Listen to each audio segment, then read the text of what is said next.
Hey, folks, welcome to the culture. My name is Lee Winnie. I am filling in for Farajii Muhammad, who is on vacation.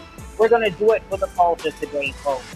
Yes, we are. We're going to talk about everything from the January 6th committee hearings to R. Kelly and the music legacy. And should you buy your ex's food, children food, if they don't have McDonald's money? Well, all that and more on this episode of The Culture. So let's roll that beautiful bean footage, okay?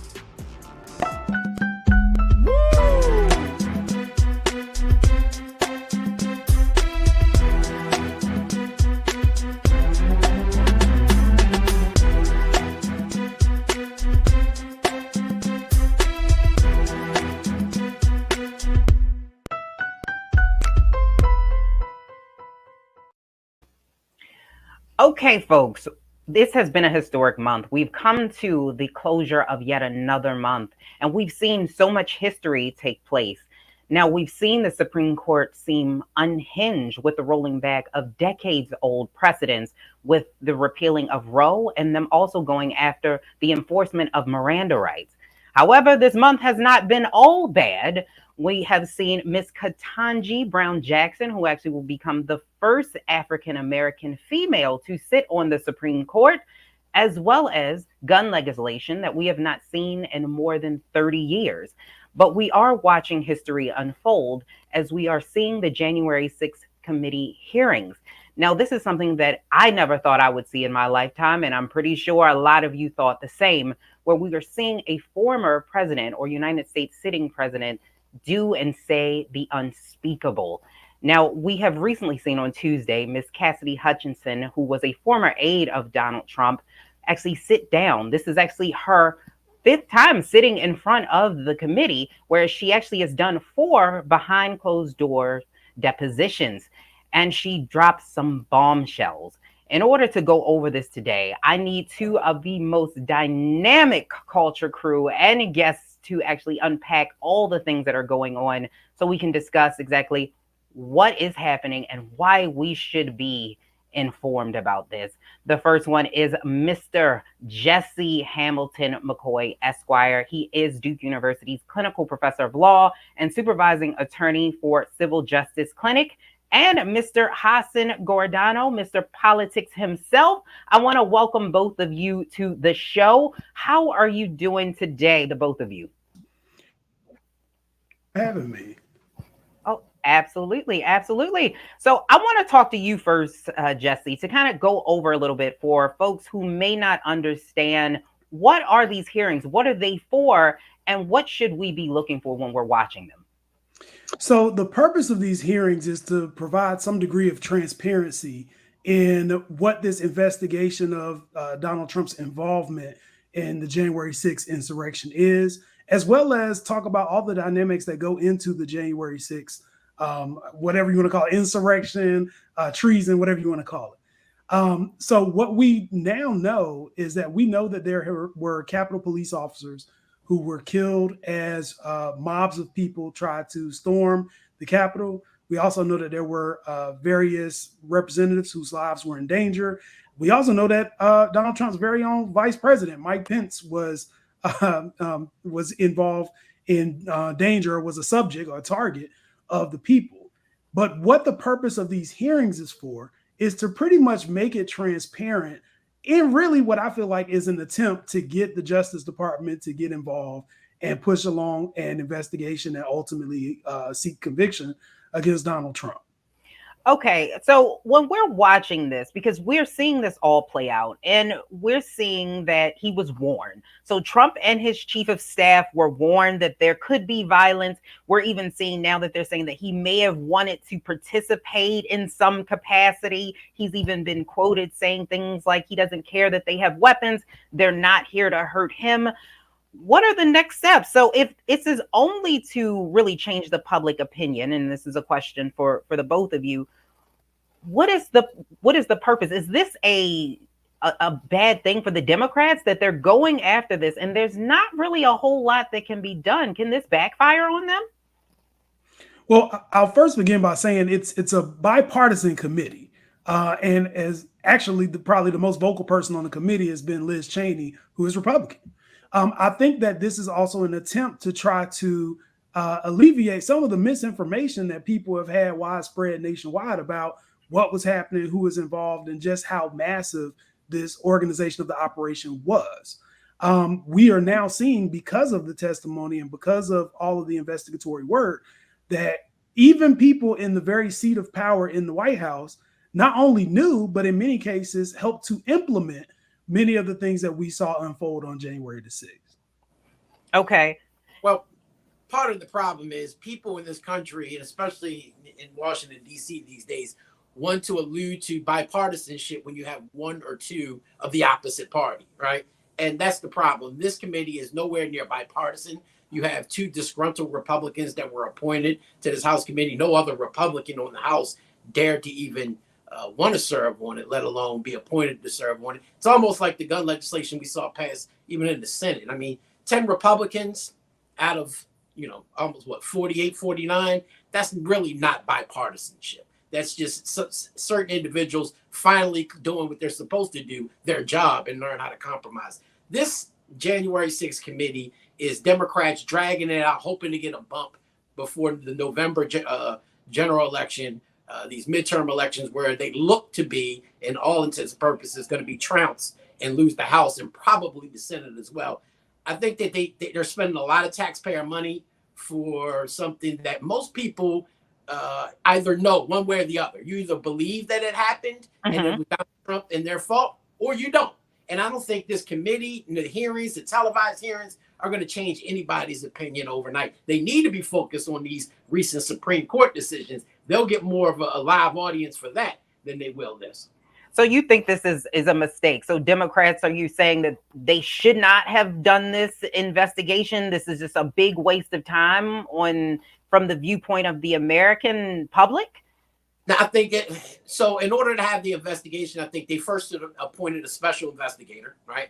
The House, if you look at investigations of past, anytime the House comes up with an investigation, usually charges aren't filed. They'll come up and they may slap somebody on the wrist, but nothing's going to really come of it. If you really wanted something to come from this, which I think they should have, and I think most Americans who understood what the insurrection stood for believe the same, you should have had a special investigator. It should not have been through a democratically controlled House. It should have been money set aside just for that in order to come to conclusions on who was actually responsible. And third, it should not have been a televised miniseries like we're watching Netflix, right? That clearly showed that Democrats were desperate to put this before the American people, thinking that this was somehow going to hurt and affect Republicans at the polls. And if you've seen the primary elections across the country thus far, it has done absolutely nothing to deter Republicans from showing up and from Republican candidates from winning, including those who are backed by the former president. I agree. I think that it actually had a bit of an adverse effect, especially when you're seeing a lot of these far right Republicans. However, I think that this is something that definitely needed to be done. And I want you guys, the culture out there, you can certainly post your comments on YouTube as well as the Facebook page so you can weigh in on this. But the former president actually could face charges for conspiracy to defraud and to obstruct an official proceeding. I want to ask you, Jesse. Now, I know that this hearing, the committee cannot do this. They cannot charge him, but the Department of Justice could, and the committee could make a referral. Is that right? Like a criminal referral? Sure. So the Department of Justice has the ability to prosecute anybody that they feel like violates any of the federal law or statutes. So they have the ability to do it. And from what I understand, there's been an ongoing investigation. But I think I will push back a little bit on my good brother here and say, I think that there is a purpose beyond just the politics of it for this hearing. I think that transparency means a lot. And I think that it really does provide a lot of educational insight into what exactly happened, because not everybody on January 6th was glued to the TV like I was and watching it happen in real time, nor did we know the level of involvement like we suspected. But now we have proof. We have the chief of staff's aide who is actually coming out and talking about what she personally eyewitnessed from the president and from the chief of staff as these things were developing. This is information that we didn't have before. So as far as the Justice Department, I'm not sure what Merrick Garland's position is. I do know that this is unprecedented and that nobody is ever going after a former president of the United States. And I do know that there is a political push to try to prevent Donald Trump from being able to run again. I don't think that's going to be successful. But at the same time, I think there is definitely a good purpose behind having these hearings. Yeah, and speaking of which, Cassidy Hutchinson, who was a former Trump aide, we want to get to a clip of her because actually at the hearings, because that was the most damning information that we have gotten yet that actually came from her. So I want to play that now so that everyone can hear that. When I returned to the White House, I walked upstairs towards the Chief of Staff's office, and I noticed Mr. Ornato lingering outside of the office. Once we had made eye contact, he quickly waved me to go into his office, which was just across the hall from mine.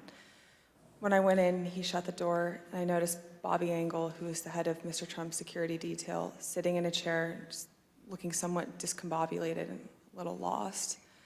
I looked at Tony, and he had said, "Did you effing hear what happened in the Beast?" I said, "No, Tony, I just got back. What happened?" Tony proceeded to tell me that when the president got in the Beast, he was under the impression from Mr. Meadows that the off-the-record movement to the Capitol was still possible and likely to happen, but that Bobby had more information.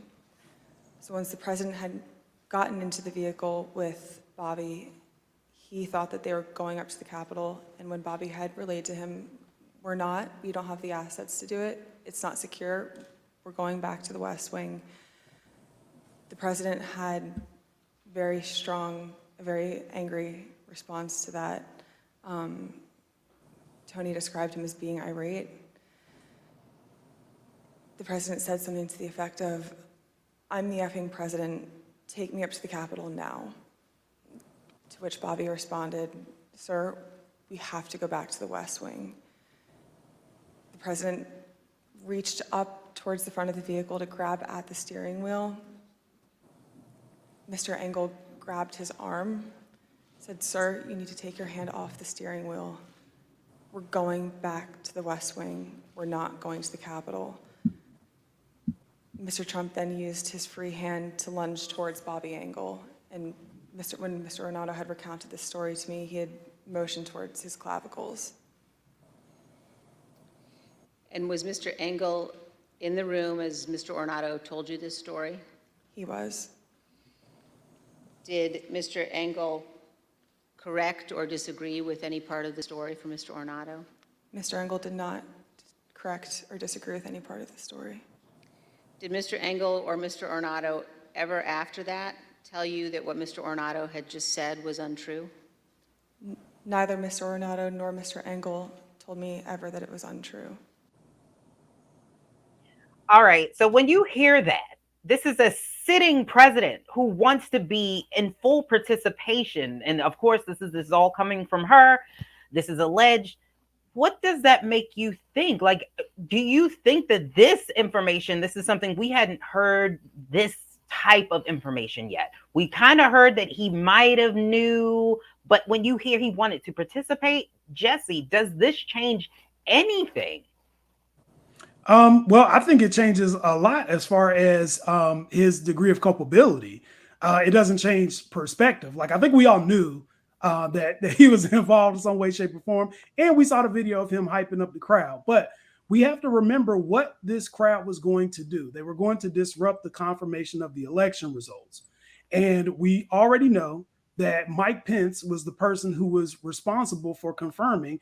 And based on the constitutional duties that he has, he cannot follow through with a lie. So when Trump is saying, "Hey, this election result, there's election fraud, there's widespread, we've been filing cases everywhere, and none of these cases are panning out," he can't hold up that certification process. And what we see is in Mike Pence doing what he is constitutionally obligated to do, Trump didn't want it. He wasn't happy with it. And not only did he gas up people to go in and run in the Capitol, he wanted to be present and be part of it. This is, if there was ever a case for sedition, treason, any of those things, This would be it. But for some reason, we still are seeing kind of a lackadaisical response by the people who are members of the authority who really should be harping on this, but haven't seemed to do anything. Do you think it's because he is the president of the United States? It's something about prosecuting someone who was a sitting president that I don't know if the American public can handle that. Do you agree with that, Hassan? Yeah, it's never going to happen. Whether it's New York and Loretta Lynch or whether it's Congress and the DOJ, you will never in your lifetime see the DOJ or anybody else prosecute and convict a former sitting president. Regardless, they're going to sweep it under the rug before anything happens. Part of the reason in here, though, here's the problem. We all know that Donald Trump is just crazy, right? Everybody in this country, even his supporters know. That's why they support him. They know his is, right?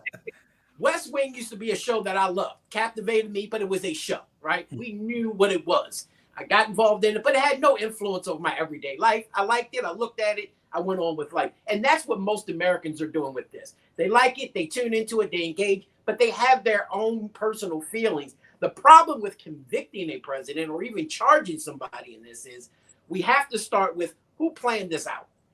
And if you ask most people, and even the hearings that we've seen, nobody has laid out factors that Donald Trump was sitting down with Proud Boys and other groups who had planned this before January 6th. We know that. We know that back in right after the election, they started planning this insurrection to go to D.C. on this day. But nobody can prove that Donald Trump was even a part of that. That in and of itself does not bring charges. And just because you lunged and we know that you're crazy as hell, you want to join your crazy folk up at the Capitol, that I don't think from a legal standpoint is enough evidence to charge a sitting president of all people with any type of actions against this country. Does this create a level of lawlessness? I mean, I watched this too. Jesse, you were not alone. I was like, oh my goodness, so you seen these white people jump the Capitol? Like, I watched this, but does this create a level of lawlessness for the next person? Because Donald Trump is not the first. I mean, he's not the last, he's the first. So we're going to continue to get these really far right candidates. What does this say, and how do we set up guardrails, or can we? Is there a place for us to set up guardrails for this, Jesse? Well, I think that's a very loaded question. I think it's very ironic that the person who ran on a campaign of lock her up has done all these things and is just able to skate by. But I also know that here in the United States of America, we operate in a system that is largely rigged. And that system is rigged for the benefit of white men. And I think that not just white men, but rich white men. And Donald Trump qualifies as a rich white man. So what we see is it's not just a Donald Trump thing. We know he's crazy. We know he's doing all kinds of stuff, but it's the insulation of people in high places who support him. The congressman who led people through tours of the Capitol and told them where everybody's offices were.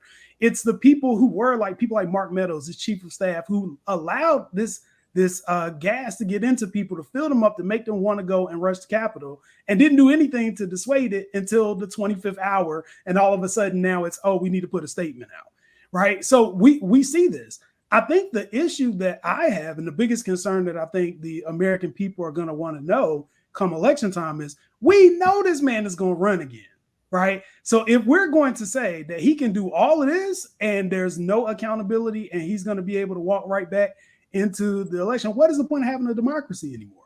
What is the point?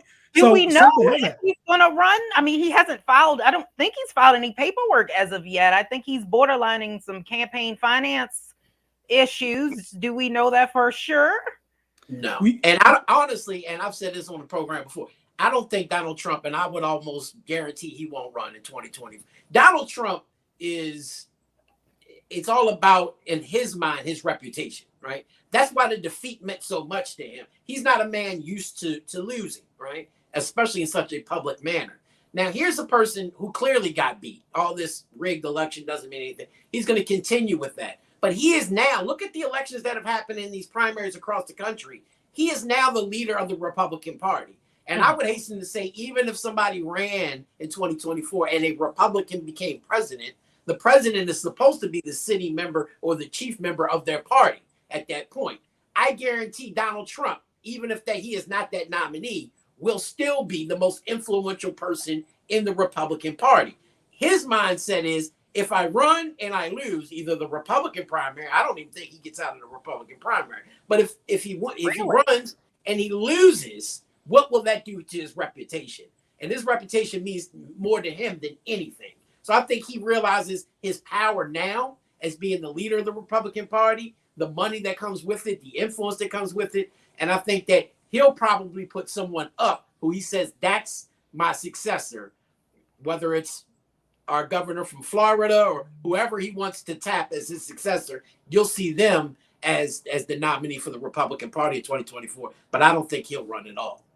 Okay, that's definitely an interesting perspective. I think most people believe he probably will run. But I want to ask the culture. The culture has been checking in. So thank you guys so much for doing so. Truth is Power is saying, I'm just saying it is just me, or is this thing drawing out longer and longer? They should have prosecuted him when they impeached him the first time for war crimes. On bring on the cuffs. I don't know if you're gonna ever see a former president or sitting president in handcuffs ever. But thank you for your comment.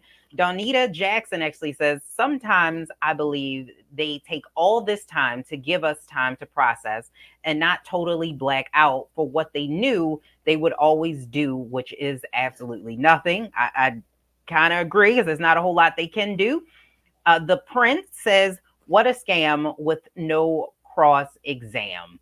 And then Janae, thank you for checking in. She says, we need to get over formality of not arresting a president, and we need to see the written law as to why not lock him up. Nobody is above the law. Now, I want to talk Benghazi, because for Republicans, Benghazi, we're still hearing about Benghazi to this day from Republicans.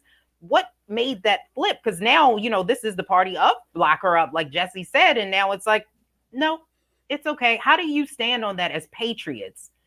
And you're supposed to be a patriot, and you're allowing this type of behavior to continue. I think, politics is a strange place with strange bedfellows, right? So I think that when it comes to politics, people are going to follow the folks who are accomplishing the things they want accomplished and making them look good, right? And say what you want about Trump, but everything that the Republican Party wanted, he has delivered. Mainly, you look at just last week, the Supreme Court decisions that have come out. Everything that they want, he has delivered. Now, what I will also say is this is a dangerous precedent.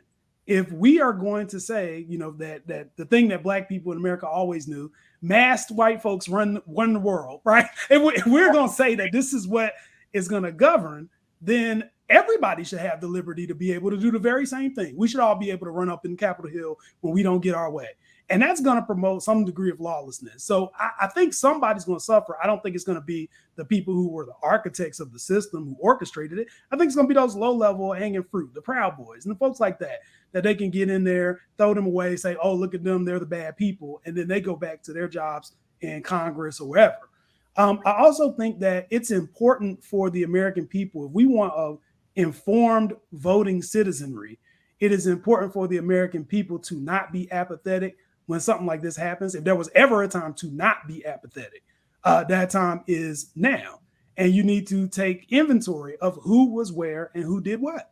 I don't know that anything's going to come out of it. And I know one of the commenters made a great comment about all this without cross-examination. Well, in a legislative proceeding, there is no cross-examination, but there's also not going to be criminal charges that stem from the Senate. It's going to have to come from the Justice Department, right? And he'll get a trial. Everybody does. He'll, have an opportunity to present or to plead the fifth and not say anything, right? But I think it's important for us to at least have the facts. And if nothing else, that's what we're getting with this proceeding. I agree with you. And I appreciate you both for discussing this. We're going to have to leave this particular matter there. We will see what comes out. They are going on a break, I believe, until July the 12th. So we will see what happens after that. But we're going to hit a break, and then we're going to talk about gun laws and legislation and what we should do about that.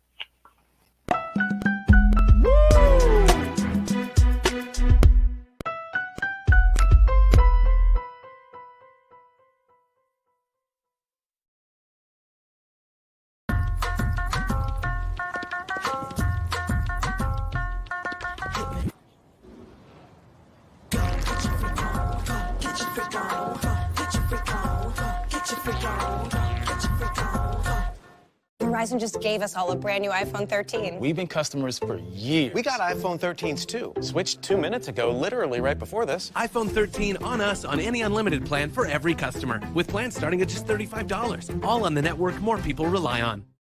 Love our new Alexa. It's a Buick. Yeah, Alexa. Buick. Alexa. It's a Buick. It's an Alexa. It's a Buick. It's an Alexa. Coach, that's a Buick. That's an Alexa. The Buick Enclave with available Alexa built-in. Pull up a chair. Take your seat. The Black Tape. With me, Dr. Greg Carr, here on the Black Star Network. Every week, we'll take a deeper dive into the world we're living in. Join the conversation only on the Black Star Network. I'm Deborah Owens, America's Wealth Coach, and my new show, Get Wealthy, focuses on the things that your financial advisor and bank isn't telling you, but you absolutely need to know. So watch Get Wealthy on the Black Star Network.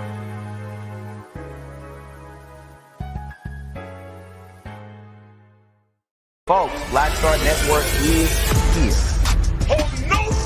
I'm real revolutionary right now. Support this man, Black Media. He makes sure that our stories are told. Thank you for being the voice of Black America, Roland. Hey, Black, I love y'all. All momentum we have now, we have to keep this going. The video looks phenomenal. See, this difference between Black Star Network and Black-owned media and something like CNN. You can't be Black-owned media and be scared. It's time to be smart. Bring your eyeballs home. You dig?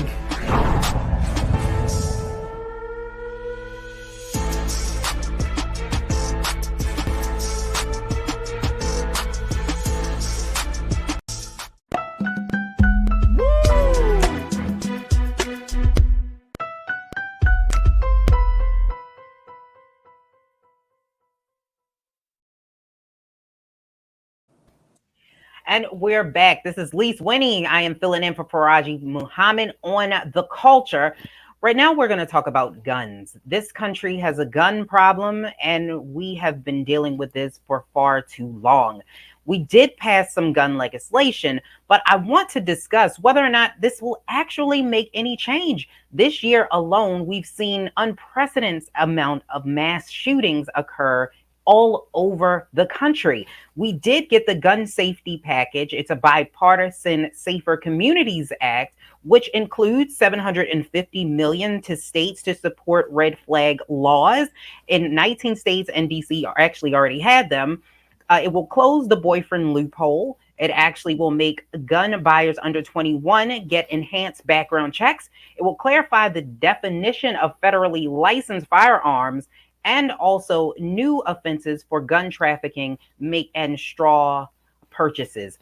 So I want to ask my culture crew whether or not they believe that we will see any change from this law that actually was passed. Not at all. Okay. First of all, there was no such thing as gun reform until free blacks started purchasing guns across the country. Then they had to reform because they realized the Negroes were, these free slaves were now all of a sudden purchasing the same guns that they had access to. So let's be real about it. It's like brother said earlier in the show, this system is designed to keep a certain portion in power and the other ones suppressed at all times. That's what these guns are about. And so looking at the New York law and how it reversed, if you look, New York is similar in its laws to about a half a dozen states, including right here in Maryland. So those states, including California and the others, make up about a quarter of the entire population of America. So this is going to have a dramatic effect in terms of the court decision. And I think that'll have a greater impact on America and guns in itself than the legislation. This legislation, you read off the provisions in it, is far different from what Democrats had in mind, who really wanted to raise the age limit from 18 to 21 in order for anyone who wants to purchase a semi-automatic rifle, incentives for safe storage of firearms, especially in the household. Those things aren't in place. If you really want reform, those are the type of reforms you need. But at the end of the day, look, it took 30 years, almost 30, 28 years for them, these people in Congress, to finally have the testicular fortitude to do anything around guns. And they really failed to do really anything that's going to help America in regards to guns. And it's unfortunate, but Republicans do this all. I've never seen Democrats be able to run the table the way Republicans do. It's like, oh, we got this, but we'll compromise with you just to get stuff done. Republicans don't compromise. This is what we're going to do. If you don't like it, so what? We're going to do it any damn way. We saw President Obama with his choice for Supreme Court, how that went about. So, at the end of the day, I think the court case from the Supreme Court had more an effect. It will have more of an effect on this country than the legislation that passed. Okay. And I can definitely see that. And you're absolutely right. Republicans, they know how to get stuff done. They can stand behind. I think Jesse and I were talking about this. They can stand behind that they are the majority in a lot of cases, or they represent the majority of the United States of America. So it makes it a lot easier to get this stuff passed. But I will ask you this. So do you not believe that there were 10 Republicans? This is something that even with bills being passed and legislation, we usually have a stonewall. This was some movement for them to at least concede to some things. Do you not see that we're moving in a direction, or do you still think that, no, this isn't going to have any impact whatsoever?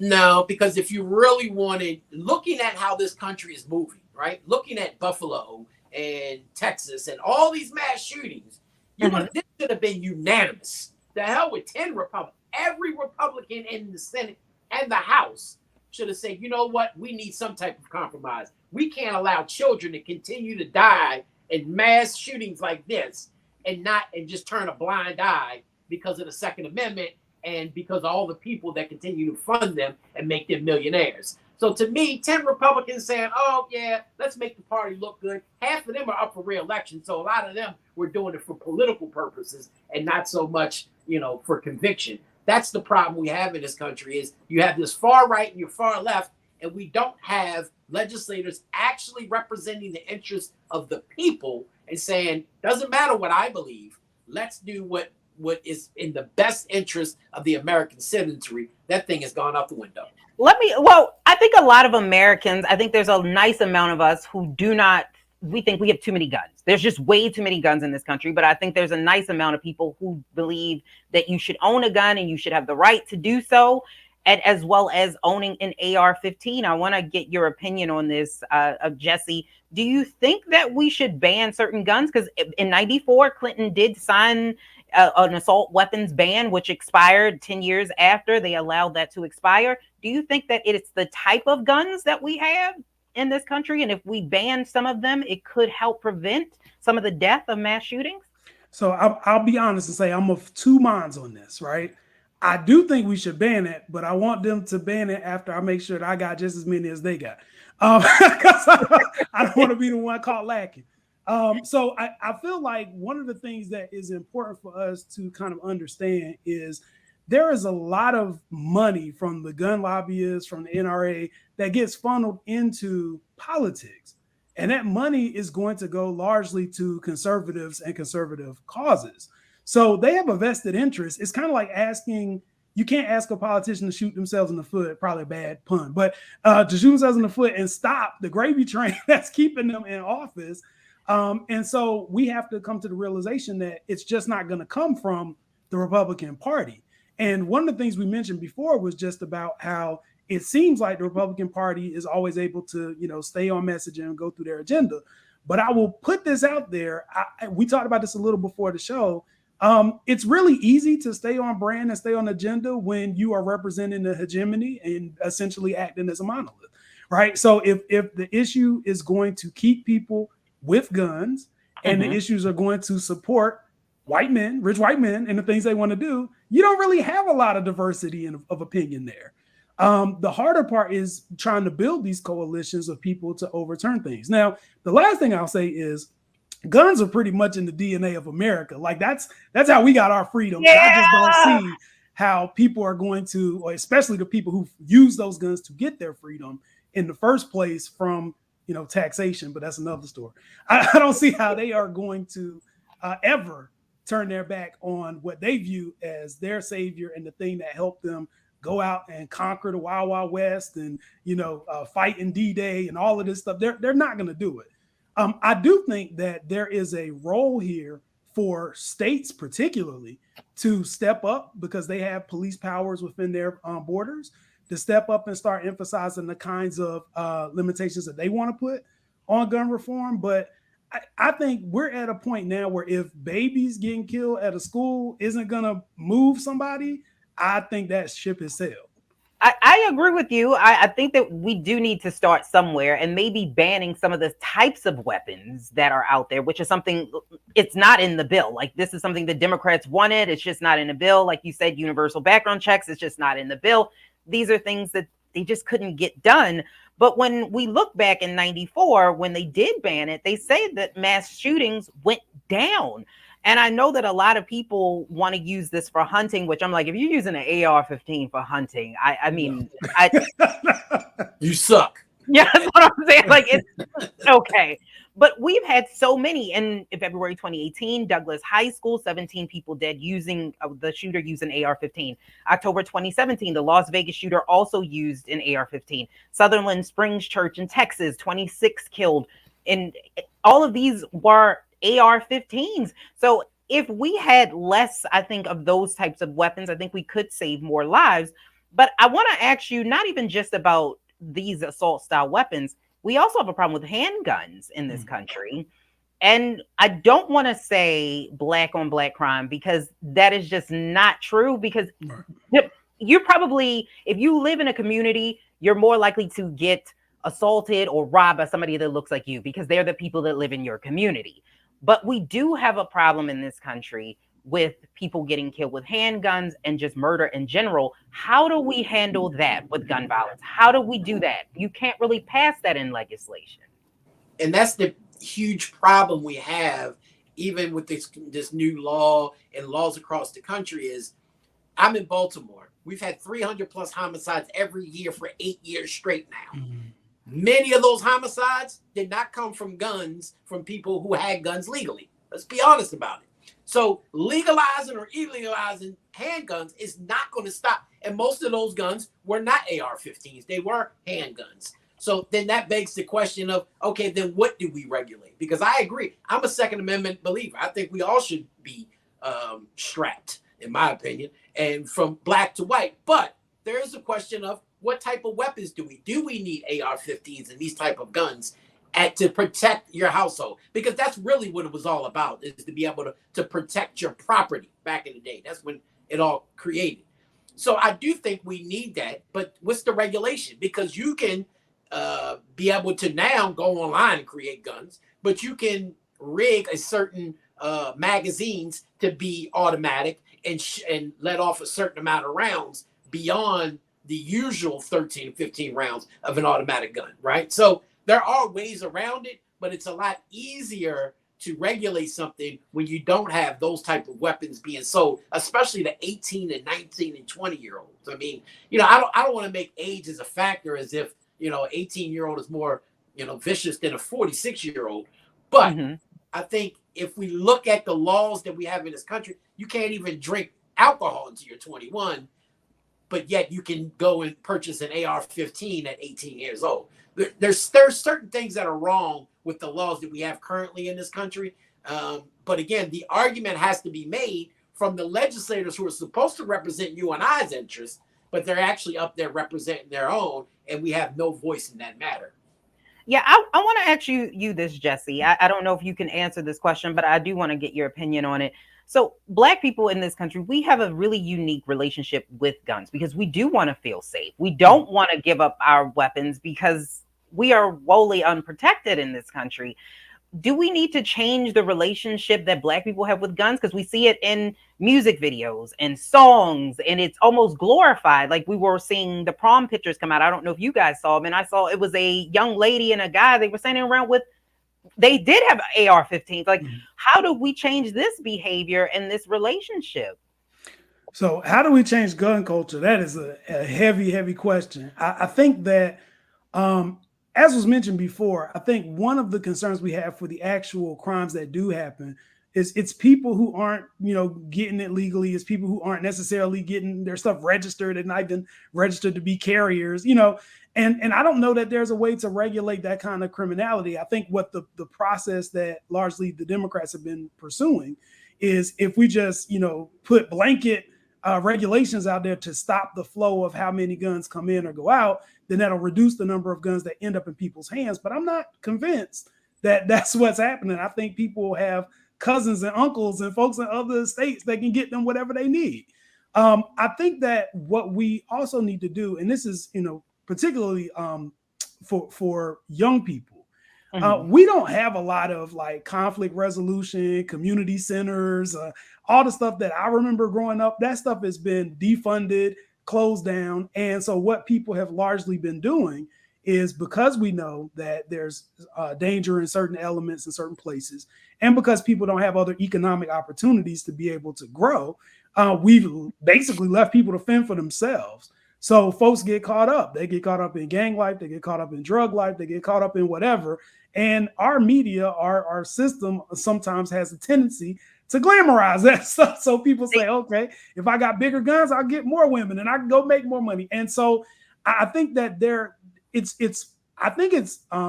originates, it's American. It's like apple pie. It originates in, we know that the power of the gun gets things done. That's what people know. But I think we also need to start thinking about what kind of society that we want to have ultimately.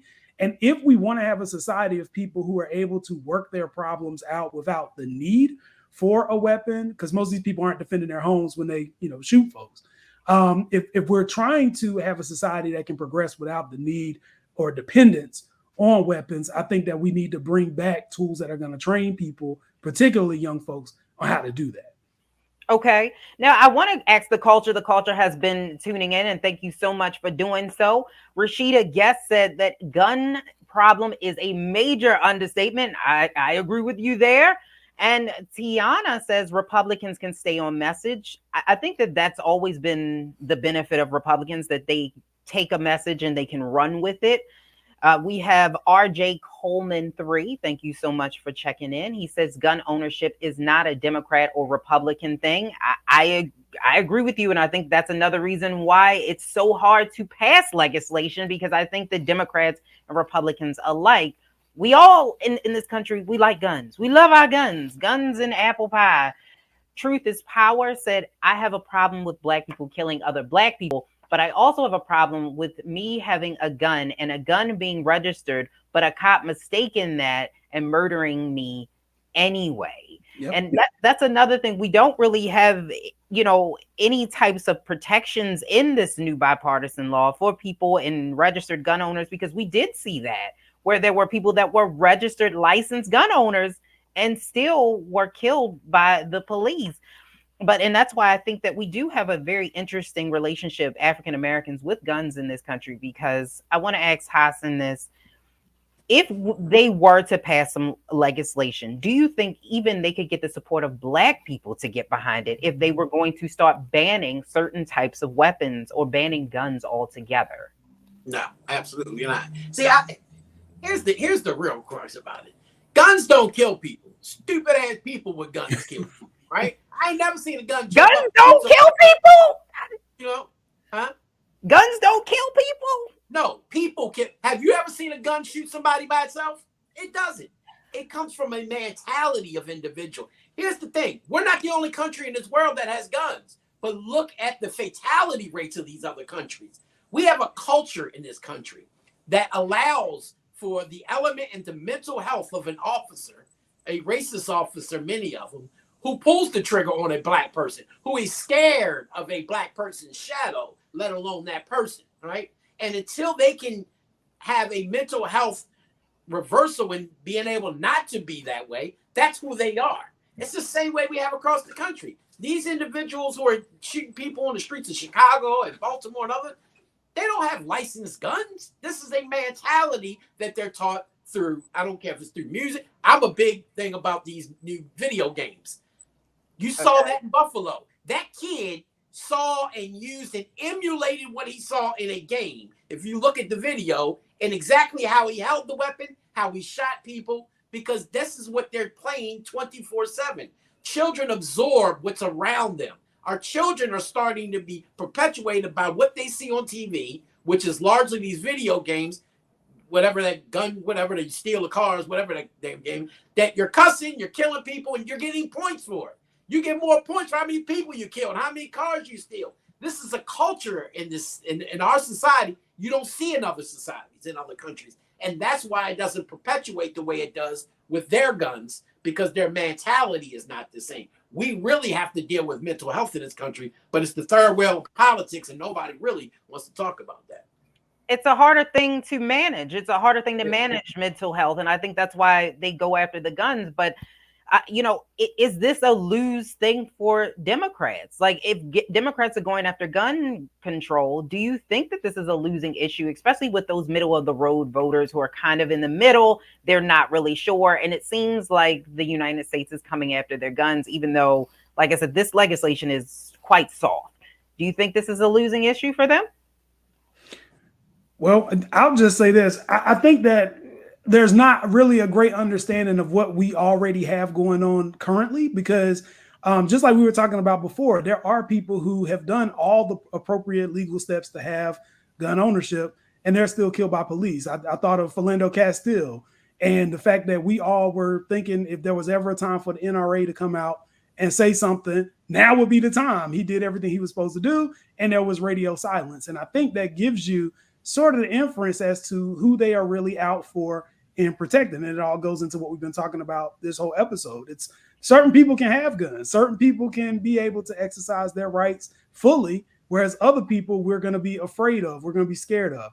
I remember seeing one of the Black Lives Matter marches, I think it was St. Louis, where that old white couple was standing out. One had a pistol and one had assault rifle or a rifle. And as people were walking by, like not bothering them, just walking by, they were standing out there and they got photo ops and everything. So, obviously we have a priority over people having guns and certain people being able to keep them. We also saw that just historically, the only time that we've ever had widespread gun reform was with the Mulford Act, after the Black Panther Party stood out on the courthouse steps with their guns. So when Black people get them, as was said by my brother before, like, Black people get them, there's going to be reform. But in the interim, nobody really cares. And of course, the gun manufacturers don't care because they're going to make money because we're all buying them, right? Right. So, I think I don't want to say it's a lost cause, because I definitely think it's a problem.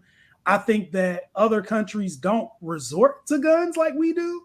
Other countries, there are countries that have knife issues and all that stuff, but other countries don't really resort to guns, and they do have a different mentality. And I think part of that is American isolationism and everybody kind of not being communal and feeling like they're on their own, and then poverty being criminalized and all kinds of stuff that are probably a lot bigger of a show to talk about.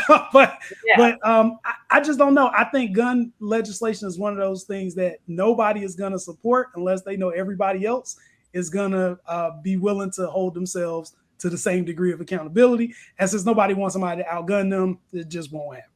Yeah, because I think Canada did something like that where they banned guns temporarily. I don't know how that, turned out for them, or they were trying to do something like that. So we'll see. But I do want to ask you, Hassan, or Mr. Politics, rather. We said that this is very soft. This is soft legislation.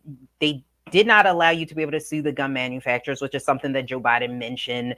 We don't get universal background checks. So they're not delivering for the far left. And this is something that the far right doesn't want. For the party in power, is this a losing issue for them?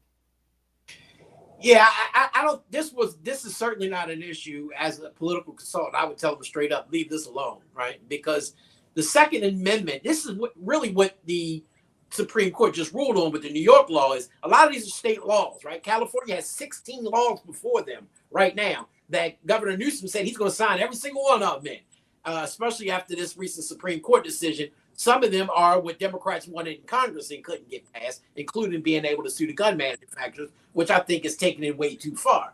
But so states have that right to implement and go further than they need to. And you're going to see that. You're going to see the southern states be a little bit more open to the Second Amendment and not have any restrictions. You're going to see states like New York and Maryland and California and others start to strengthen their gun laws. And the problem is that is not a national issue that you can really run on that's going to win. You know, politics is local, as they say. So you start locally. You got to know, where your bread and butter is.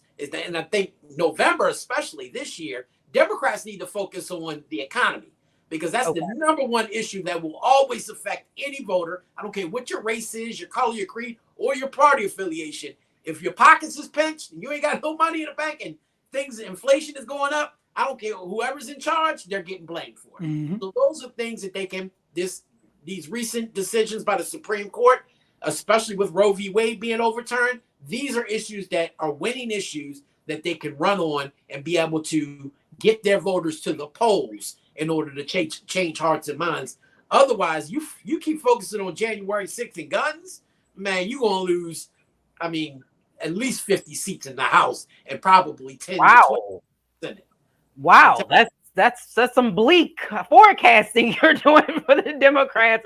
But I want to go back to the culture. Real Brooklyn checked in. Thank you so much. He's saying gun legislation wouldn't have helped Las Vegas dude. He was 64 years old. The max age of 21 wouldn't help. The bigger problem is America has a huge love for guns. I agree with that. Real Brooklyn also goes on to say, and we all know why the Second Amendment will never be amended. It's the last thing doctrine-wise to make white folks feel safe and others that do not look like them. Okay. And Mike V says firearms create agency for Anglo-Saxon identity. Davey Floaters said how to change gun culture. We need to confront the military-industrial complex somehow. Okay. And then we have RJ Coleman 3 says we've always had the most guns. The culture changed. I don't know if the culture changed. I think the culture is staying the same, and I think that we love our guns, and we're not going to see very many changes from that. But we'll see, because we definitely have a problem with crime in this country, but also inflation. So I think the Democrats are trying to play to both. Thanks again, gentlemen, for I'm sorry, were you trying to say something? Okay, I thought I cut you off. But I appreciate both of you gentlemen for talking about this issue. It is a hot button issue, and it is something that the United States, we do need to do something about. We're going to hit a break, but when we come back, we're going to talk about cannabis and legalizing cannabis in the United States and what that looks like after this.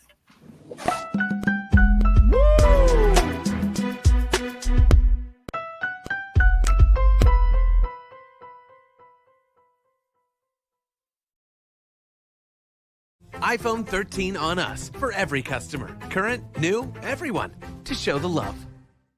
Don't you think it's time to get wealthy? I'm Deborah Owens, America's Wealth Coach, and my new show on the Black Star Network focuses on the things your financial advisor or bank isn't telling you. So watch Get Wealthy on the Black Star Network.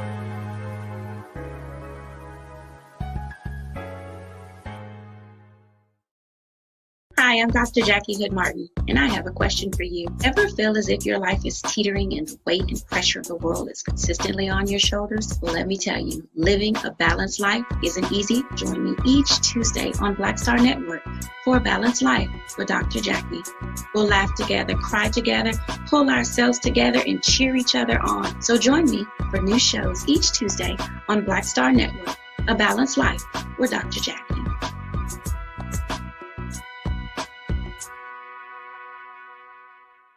Pull up a chair, take your seat.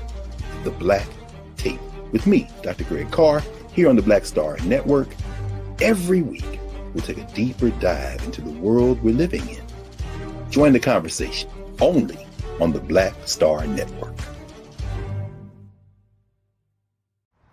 How about sushi? I just had sushi for lunch yesterday. How about tacos? Automatic emergency braking, one of 6 advanced safety features standard on every 2022 Chevy Equinox. Find new technology. Find new roads. Chevrolet.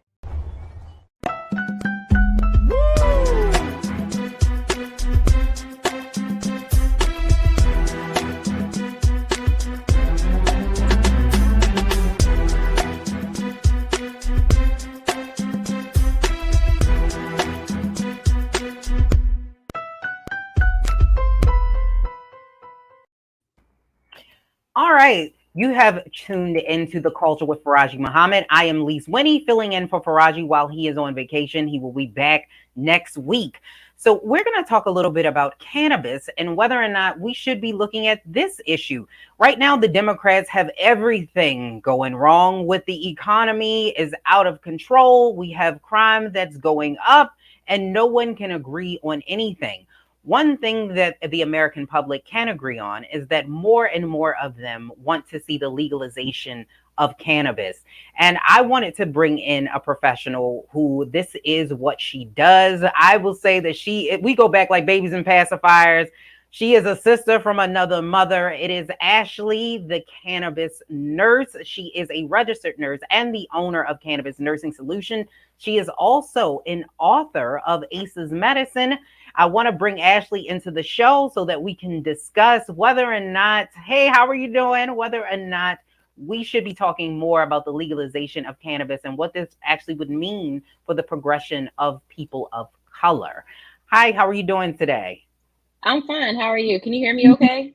I can hear you perfectly. All So right, cool.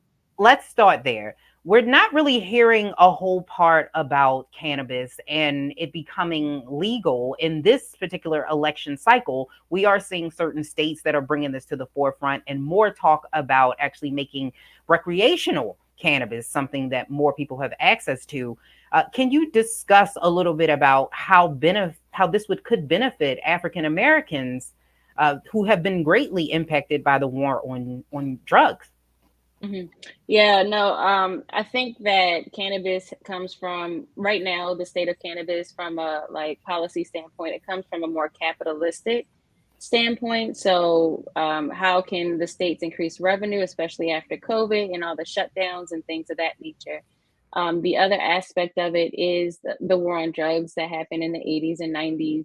A lot of people went to jail just off of minor possession charges and continues to happen in some states, even though there is decriminalization in a lot of states at this point. And in addition to that, most states allow for some form of cannabis.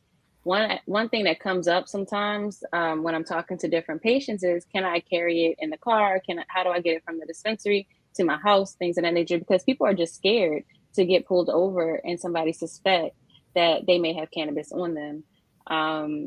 And unfortunately, police do have the right to, under suspicion or whatever it is, whatever the law is, that to be able to, detain you if they suspect something.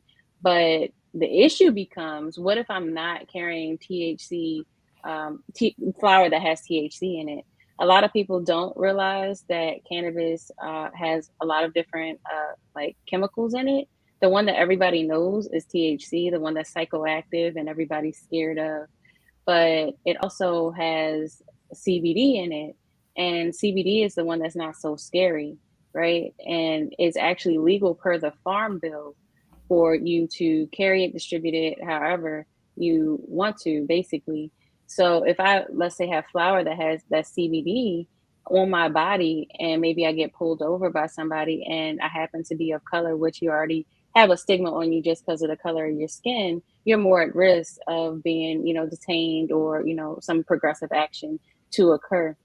The other part of it is, I mentioned earlier, it is based in capitalism, the fact that we're progressing it forward, and dispensaries and the cannabis industry are making billions of dollars.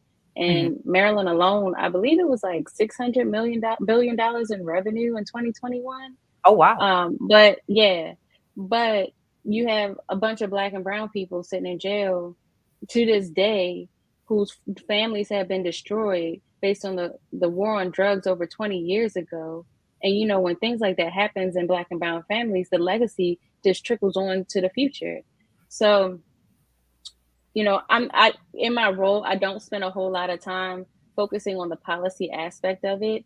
I actually focus more time on the wellness aspect of it. So, because it is a layered issue when it comes to cannabis, but from a general standpoint, okay, go ahead. What's your question? Let's go there. So there are benefits of cannabis. especially from the medical side, that I don't know if a lot of people understand. I think people just see, what they saw in the movies, and they don't realize that cannabis actually has a lot of medical benefits. And that's one of the reasons why we should go towards legalizing and researching it. Mm-hmm. Yeah, no, and that's where I was going. So, it's a layered issue with the policy side of things, the racial impact of it. But the other part of it is Black and brown people deserve access to medicine that they should have had access to for centuries, to be honest with you. A lot of people don't realize we have what's called an endocannabinoid system. It's the largest neurotransmitter system in the body. You have it. If you're watching, you have it. You don't have to ask a question about it. And you make your own cannabinoids, which I mentioned earlier. THC and CBD are examples of cannabinoids, but there's over 100 in the plant. But your body actually makes 2 of its own. That's similar to THC and binds to the endocannabinoid system similarly. With that being said, a lot of people are deficient in cannabinoids within their bodies. And the whole point, oops, I'm sorry, my dog's barking. But our bodies need those cannabinoids and that system to help maintain homeostasis. And in the medical world, we call homeostasis like wellness or balance, or if you do yoga, like we're always trying to achieve optimal wellness or balance within the body. In its most natural state, your body, it's supposed to be regulated, and your endocannabinoid system plays a part in that. And a lot of people, whether they know it or not, and this is just a general statement, a lot of people who do consume know that it makes them feel better, but they don't really understand how to intentionally make themselves feel better. So my perspective, especially when it comes to the Black and brown community, generally comes from how can we be more well and be more intentional about what we put in our bodies, and whether it's cannabis or any other herbal medicine, plant medicine, or even pharmaceuticals that we purchase, how can we limit how much we insert into our body that doesn't need to be there? How can we be the most safe about it? And I think when it comes to legalization conversations, these are the things that don't come up. It should be more part of the conversations to help kind of lean towards whatever the debate issue is when it comes to cannabis.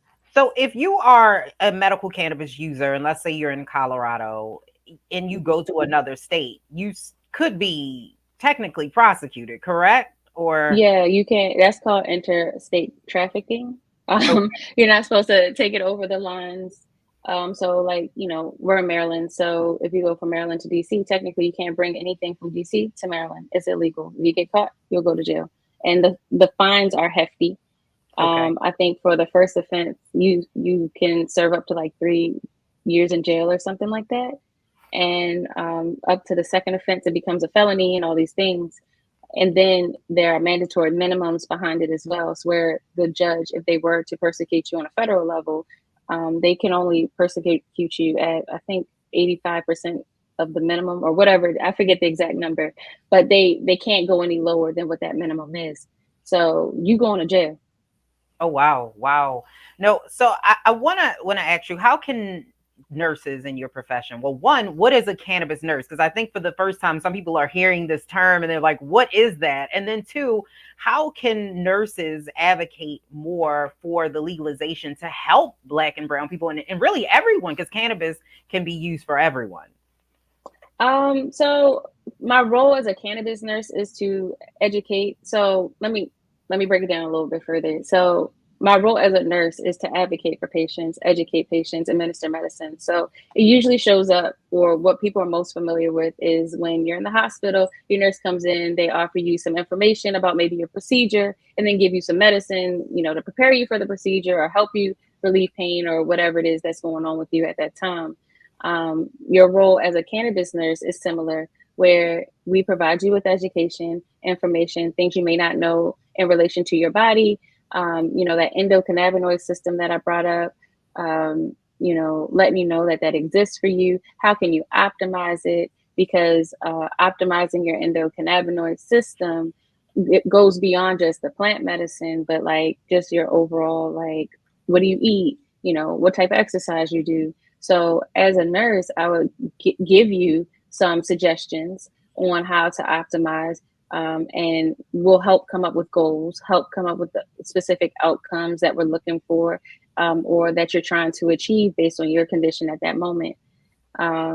So how can nurses help advocate? I think, the lowest hanging fruit for a nurse in particular is to be able to provide their patients with evidence-based information, provide their patients with a place where they can discuss whatever is going on with them. The number one reason why a lot of patients consume is usually pain. So if you're dealing with a patient who's suffering from severe pain and they come to you, being able to ask the question, do you consume to mask any pain or, to help you with any chronic pain is like the simplest thing you can do. And then to dig deeper into how often do you consume? Why do you consume? Are there any other contributing factors and things of that nature? Beyond that, the nurse's role is to advocate. We don't typically use our voice to do that, but going to understanding the policy that's being built around it, being a subject matter expert for these work groups that happen when they're trying to implement different guidelines and legislation that's passed. Those are all things the nurse is able to do. And then generally just providing education to the public. Okay, the culture has chimed in, and I wanted to go over some of the comments. I think there are quite a few. There's a couple I think you might want to answer. So Hotep Pan Africa says marijuana has been demonized since the 1930s when it was very popular among jazz musicians. That is very true. Thank you for checking in. Davy Floater said marijuana helped me with insomnia and appetite loss, which I believe is one of the benefits. Mike Green said, yeah, let's play games of chance, which kids will become addicts for profit. Is this something, something that is concerning to a lot of people about the addiction factor of cannabis? Yeah, it is. So my position on it is that not it's a tool. It's not something that everybody should have access to. Everybody should be consuming on a regular basis. No, I'm not saying, let your kids just go off and smoke some weed, because there are some negative effects that can occur. But there is a small population of children who actually need and can benefit from cannabis, maybe for like epilepsy, things of that nature. With all of that being said, at the end of the day, like baseline, like if you have it in your home, whether you're using it for recreational purposes or medical purposes, lock it up. You lock up your Dilaudid, your oxycodone, and everything else, but for some reason, people don't feel like they need to lock up their cannabis. I'm not sure I understand. So that's my position. Okay. And brother King Lee, thank you for checking in. He says, my concern is that folks should be responsible in their use of cannabis, medical or non-medical usage. You just mentioned that about being responsible. And then we have HTC Sensation XL says there are too many male voices where cannabis is concerned. As with abortion and other issues, cannabis was used as a medicinal plant to treat period pains, which I believe is in the Bible. What do you say about that? Are there not enough voices outside, whether they be Black and brown folks and women, in advocating for this? I ain't getting into that male-female thing. I'm just not. But I will say this. It is valid that you can use cannabis for period pain, endometriosis, various women's issues, pelvic issues. They actually have like different products out there for those kind of things. And when you put cannabis on the mucosa, it actually absorbs quickly. So that's why you want to use it in the vaginal area. In that particular case, as a general note, it helps with pain in general. So whether you're male, you're female, Black, white, whatever, it helps with pain. And it really is about just having a clear understanding of what you're consuming, how much you're consuming. I mentioned those and it's a lot more that goes into it. So, I know a lot of people might have a lot of differing opinions, but I only get a half an hour to explain it to y'all. But, if you take the ratio of CBD to THC, that ratio, and using very small doses of it, it can bind to that endocannabinoid system very intentionally and, get, pain relief, get epilepsy relief, get anxiety relief, get whatever. And from my point of view as a nurse, the goal is to increase quality of life for people. So, maybe you're not, whoever, I'm not saying you, the commenter, but maybe you're not the person who maybe needs cannabis, but there are people who, that may not be bedridden through the consumption of cannabis. There are people who maybe can't go to school because they're suffering from severe pain, or maybe have peg tubes because they can't eat, or, and the list goes on. So, some of the things that I've seen that happen to people from medical conditions can be devastating. And for those people, cannabis can absolutely be helpful. When it comes to recreational, everybody gets a choice, and that's my stance. Okay.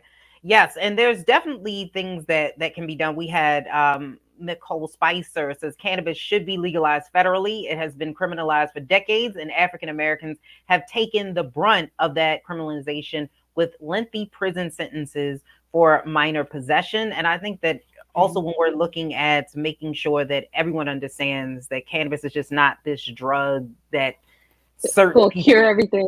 Yeah, it's not going to cure everything, which I think you could probably speak more to that, since we're seeing it more and more on products on shelves.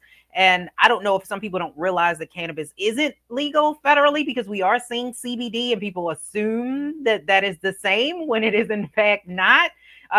But when we are looking at things like you have a book coming out, Stigmatized, which is coming out. Can you explain to us a little bit about what your book is about, and how it will help us to destigmatize cannabis so that it can get federally approved and researched overall? Yeah, no, the idea of a stigma, I've grown to learn. So when I first entered the industry, I did hit a lot of backlash, or just resistance in general to some of the concepts that I've explained even here today. And what I realized, it's when you're talking to people about something that has been programmed so deeply into our understanding of society through the war on drugs, for example, we're all familiar with, or this is your brain on drugs. These are concepts that were embedded very deeply into a lot of us when we were children. And a lot of us believe that wholeheartedly, and I was one of those people too.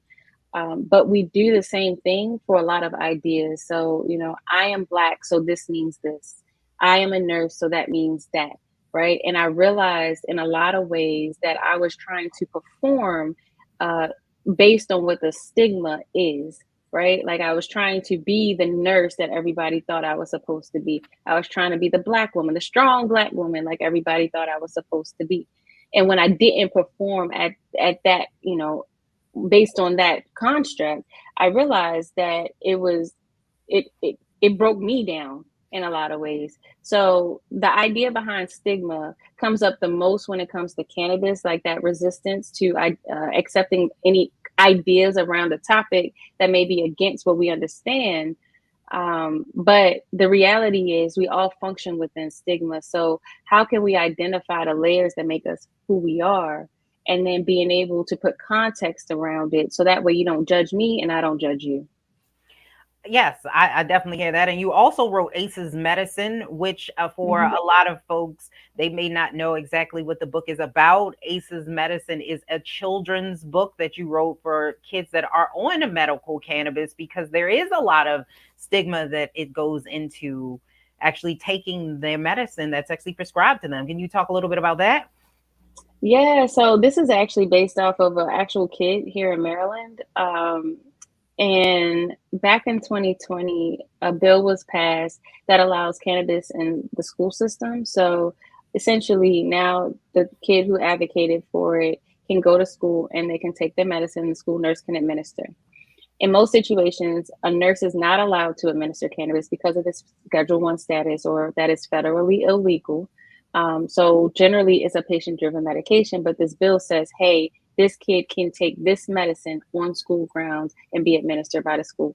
Before, the kid's parents would have to drive to the school, pick the kid up, drive him off to school, and give him his tincture, and then drive him back to the school, sign him in, take him back to class. And it was disruptive to his school day.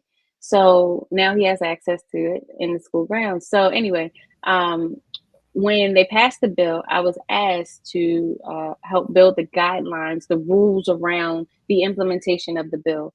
And when I sat on that work group, it was, I mean, it's a beautifully written document, but there were still more questions around just the social impact, the context. So, kid A has this chronic disease, pretty much traumatized from the medical condition, and now going to school and taking this medicine, which further makes him different because there are these opinions about him.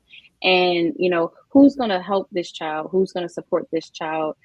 Is it the teacher? Is it the school nurse? Because the nurses aren't informed. They're not educated. The teachers aren't informed. They're not educated. And then the kids are learning from their parents, who generally they're us, who already has a stigma. So we're teaching the kids that, cannabis is bad. So when that conversation comes up, how do we deal with those type of conversations? Because that's just where we are in society now. And so the book kind of goes through what that experience looks like for this one kid. His name is Asa. And, in the ideal situation, how can the nurse, the teacher, and the classmates support this kid?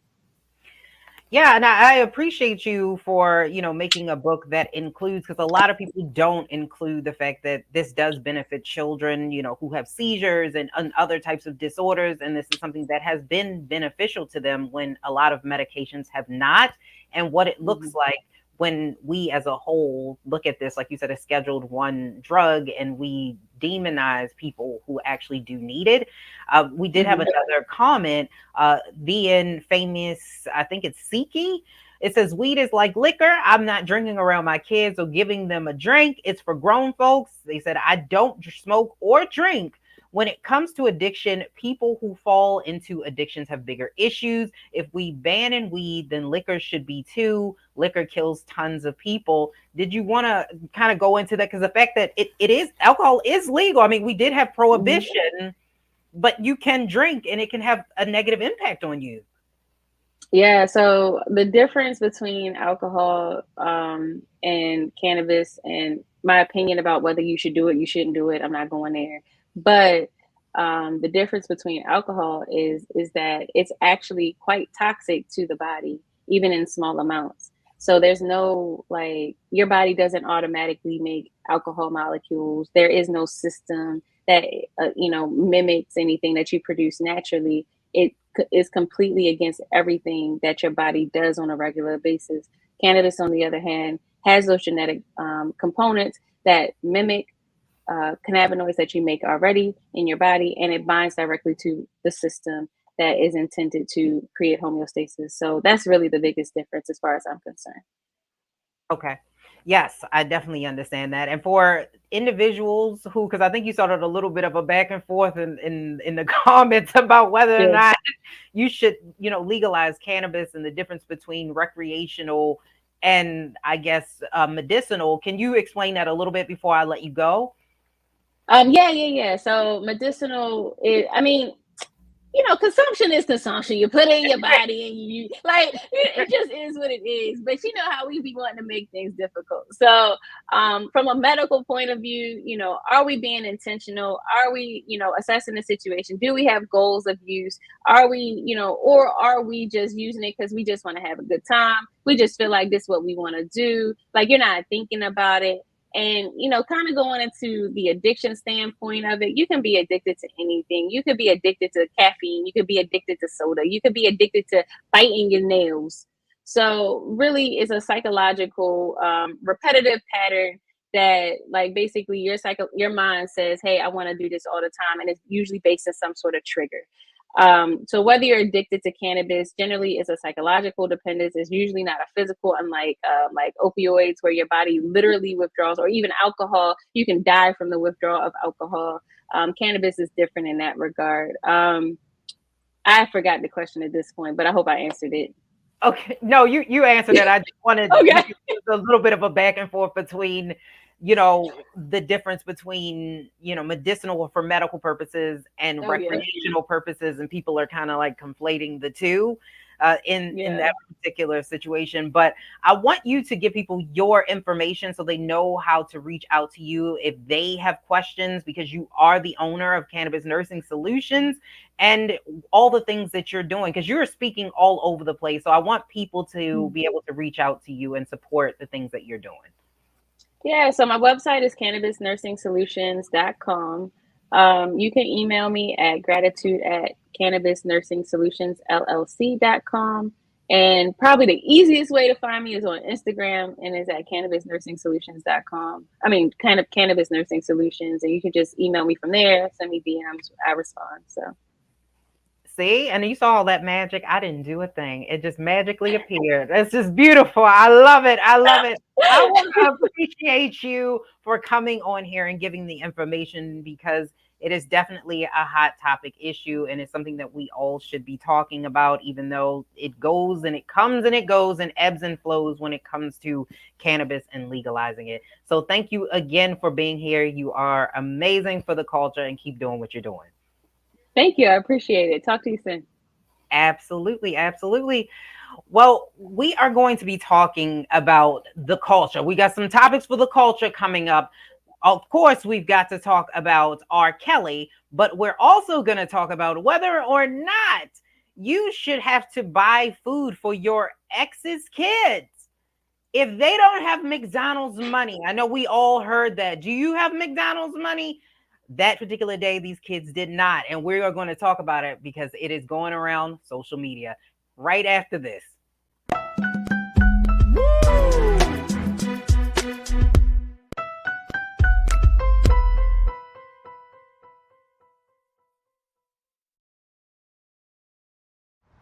How about sushi? I just had sushi for lunch yesterday.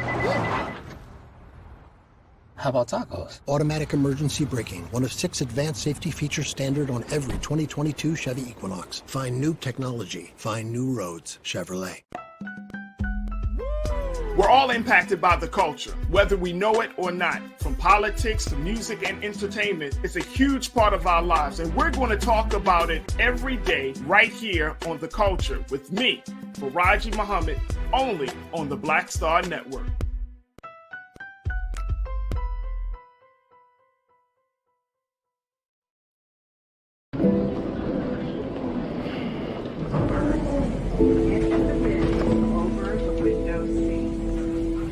Are the only bins that will accommodate larger overboard.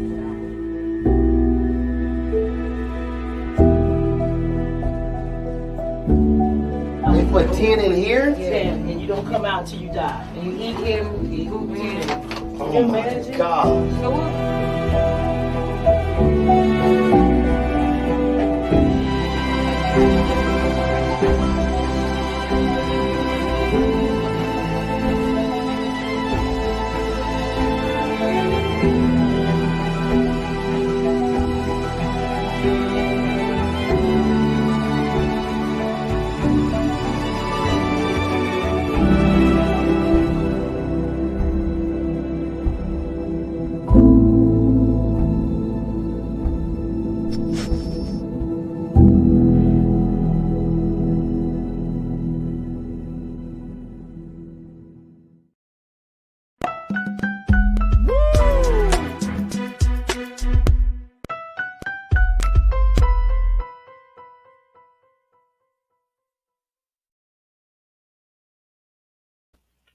All right, thank you so much for tuning into the second half of For the Culture with Farajii Muhammad. I am Lise Winnie. I am filling in for Farajii while he is on vacation. He will be back in a few weeks. But we want to get to talking about the culture. The culture has been in the streets talking about this particular issue, about whether or not your ex should purchase food for your children. So there was actually this story that came out about, or video rather, about a man who showed up to give his son food. Now, it appears that the two of them had been dating, and he had recently broken up with the mother. Now, the mother has 4 children in total, one of which that she has with this gentleman, and she completely got upset when he brought only food for his own child. And now it has brought up the conversation, should you have to provide food for your ex's or your spouse's children if you have a child with that particular person? I want to bring Jesse back into the fold because I know that he has a lot to say about this particular issue, because we talked about it a little bit, about what is appropriate. when you saw this video, what did you think originally? So, of course, I got tagged on it as everybody else does, and I didn't have any facts about what was happening.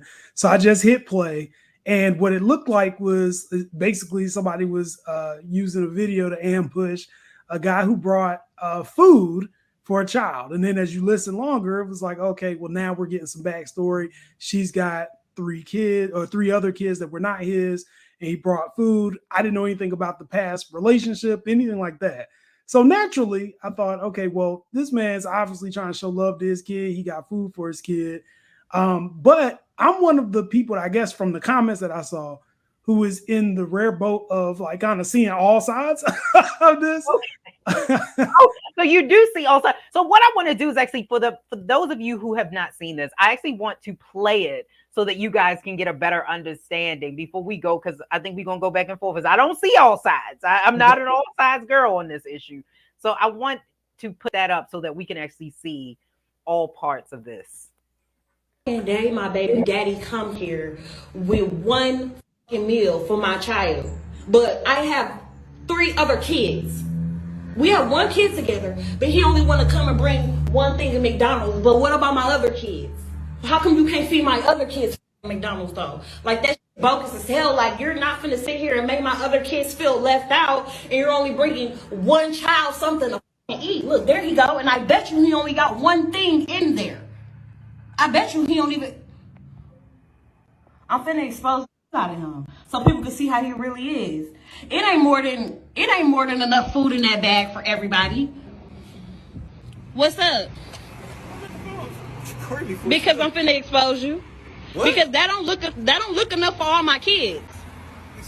That don't look enough for all my kids. What is that? That's just one burger? One burger, one fry? What he like? What do you mean? Okay, what about my other kids? I don't get my food stamps to the 7. Lisa, how is that my problem? But if you're trying to help out though, you're not helping out. I'm not trying to help. I'm trying to help my son. But how are you helping your son when you're only getting food for just him and not the other kids, his siblings? Them are his siblings though. He not finna eat in front of all his other siblings, and they're not eating on McDonald's.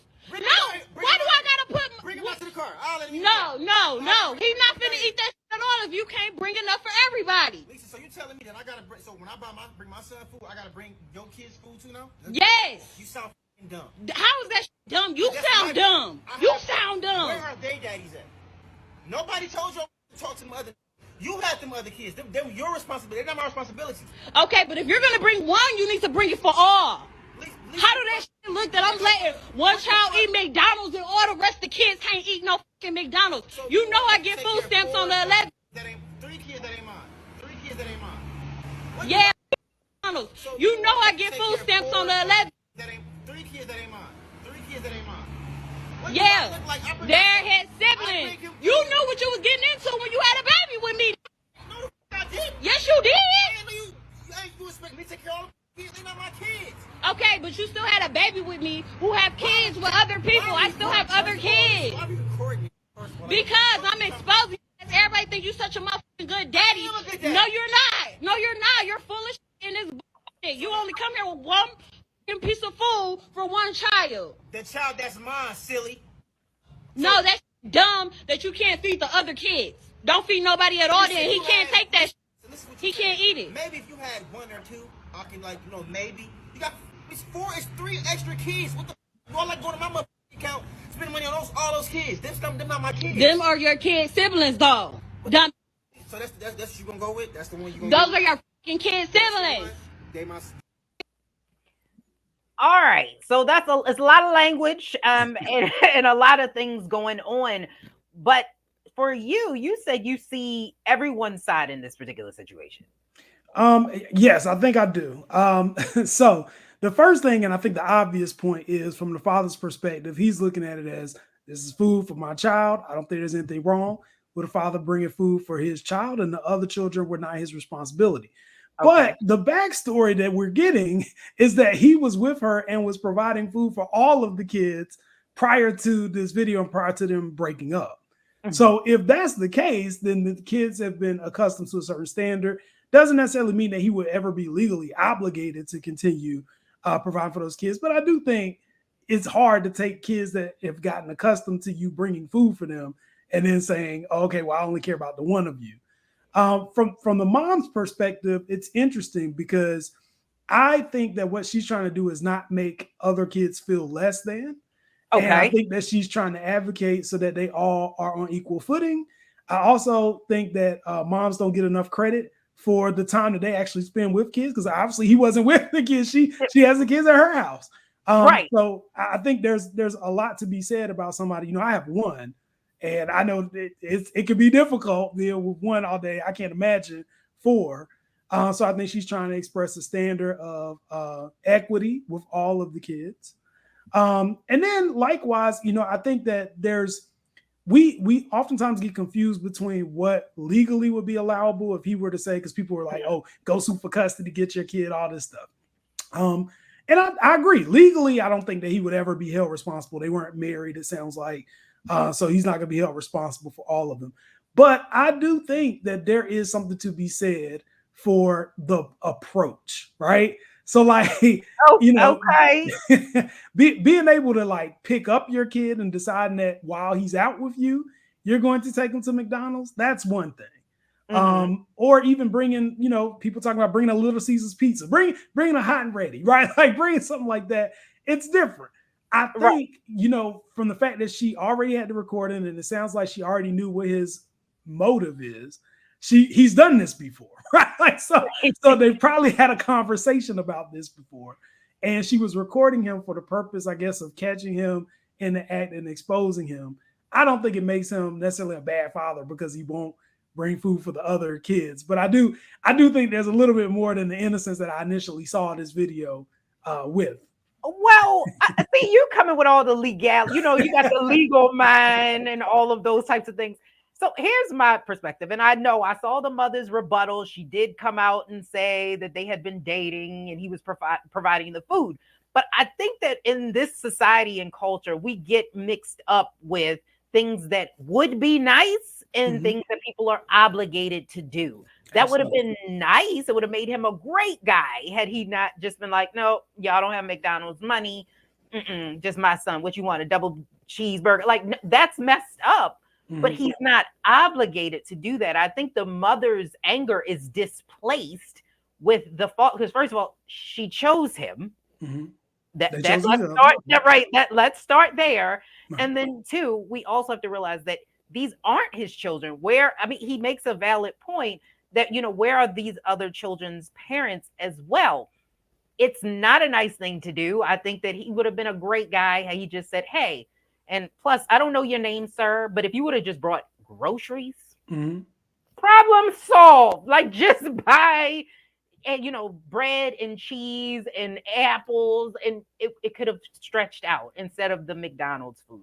That's problematic. But I think for the mother to put this out there on the internet is not okay. Oh, and it's not it doesn't justify this behavior at all. So do you think that this is a bad look for women? Because we already have this back and forth between men and women anyway on social media, especially Black men and women, which is unfortunate on social media. Absolutely. Because I saw people going after the way that the woman looked. It was like, she looks the way I thought she would. And I don't even know what that means. There's so much to it. And I hate when these videos go viral. I mean, shout out to her, like, get your likes. But I hate when these things go viral because I think that, we know that people are watching our community and they're trying to look for those opportunities to divide what unity we do have. And usually along gender roles is kind of where the division is going to come. It seemed like on, all the social media I was looking at, there was a divide where there were women who were supportive of the woman and men who were supportive of the man, right? And everybody, makes their philosophical points here and there. And what's sad is in all of those conversations, it feels like what gets missing is the kids, which is like kind of the priority, I would guess. Right. I don't think that there's anybody, well, maybe there are, but I don't think there's anybody who is condemning the guy for bringing food for his kid. Like nobody is trying to say that he's. That's a good point. Right. We're not saying that's wrong. But if the background facts are true, and if he only changed up because they broke up, right? And now he's like, well, it's only this, but you've been taking care of the kids before. then I can see kind of where she is coming from to say, well, why are you changing now? Just because we didn't work out. Again, it'd be is nice. there a time limit? Is there a time limit in between when you break up where he would have to take care of them forever? Or is it a couple months? Like, what does that look like? Nope. I think it's a very slippery slope, right? Because it starts with, cheeseburgers from McDonald's, and then it goes to Nikes, and then it goes to tuition. It's a very slippery slope, right? Okay. So I don't think that he should be responsible for all of the kids per se. I just feel like it felt to me, the fact that she had the recording ready to go and all this stuff, it feels to me like this isn't the first conversation, right? This is another conversation that they've had, and he probably has already been told. And if he had been told prior, then the simple explanation to me is, "Hey, I'm coming to pick up, Jay Jr. We're gonna go out, and I'll bring him back." It's not, well, I'll fix you. Let me bring, wouldn't food. that still have made her feel some kind of way? Because she's saying that she doesn't have food for those children, and if he came to pick him up, his kid. Take the kid, I believe it's a boy, take his son to McDonald's. You can't tell me that there wouldn't have been an argument that ensued. I mean, I don't know. It probably would, because if people are determined that they're going to have an issue, they're going to have an issue. But I think the optics look better, right? It's different with your son is with you and you've gone out.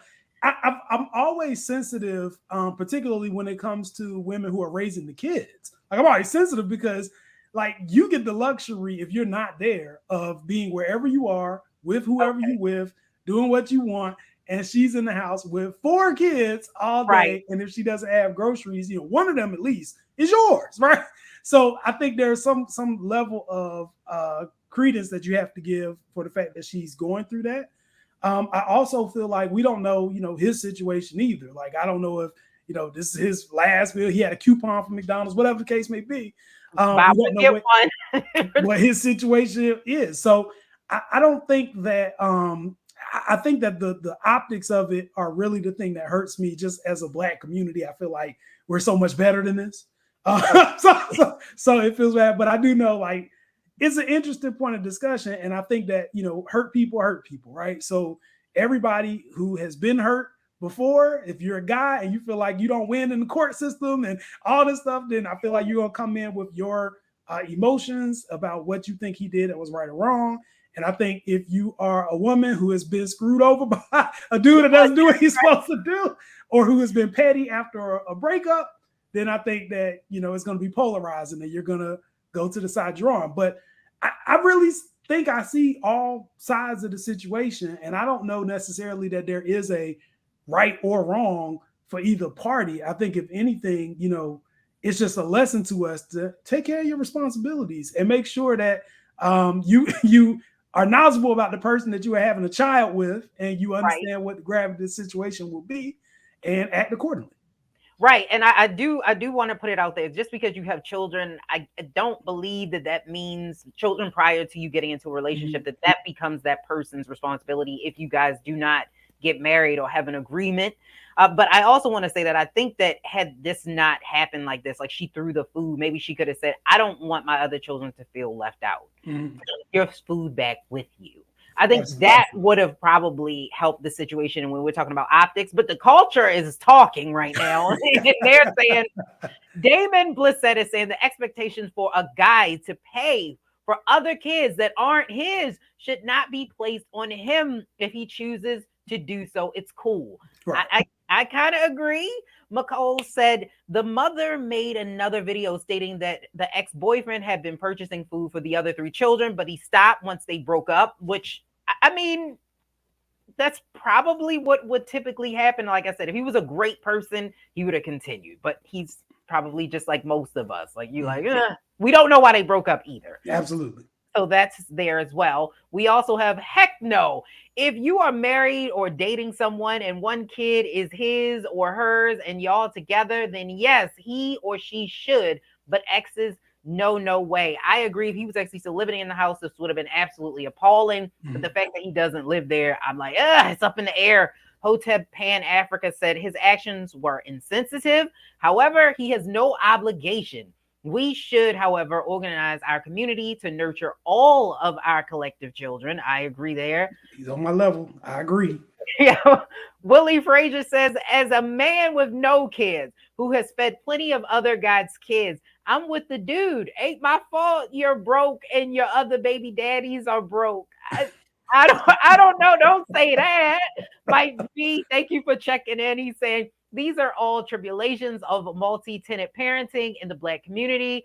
Folks keep advocating for this sort of family arrangement, though. Do you think that this is what we're advocating for? Like this single structure? I don't think that's what's fun.